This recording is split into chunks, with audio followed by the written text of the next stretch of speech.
पुरंदर हवेली विधानसभेवरून मवियामध्ये वादाची शक्यता आहे। काँग्रेसच्या जागेवर राष्ट्रवादी एसपीने दावा केलाय।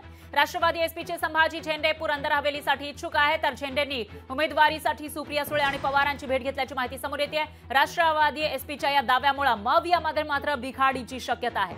संजय जगताप यांनी हे विधान केलं आहे, तर परिषद निवडणुकीमध्ये व्हीप पाळला नसल्याचा आरोप सुद्धा या ठिकाणी करण्यात आला आहे। विधान परिषदेच्या निवडणुकीमध्ये व्हीप पाळला नाही असा आरोप या ठिकाणी करण्यात आला आहे। संजय जगताप यांनी विधान परिषदेमध्ये निवडणूक व्हीप पाळला नव्हता असा आरोप करत राष्ट्रवादी एसपी कडून इथल्या जागेवर दावा करण्यात आला। त्यामुळे आता काय होणार, नेमका ही जागा कोणाला मिळणार याविषयी उत्सुकता आहे।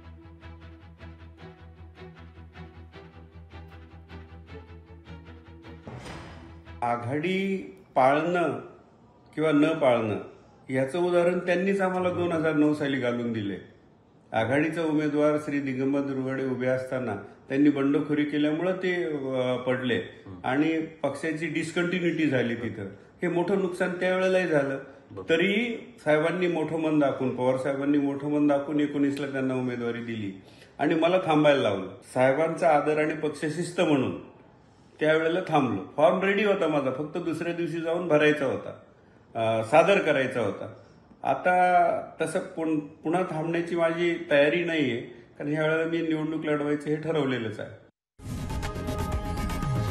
लोकशाही मराठी ऐका, पहा, जागरूक रहा।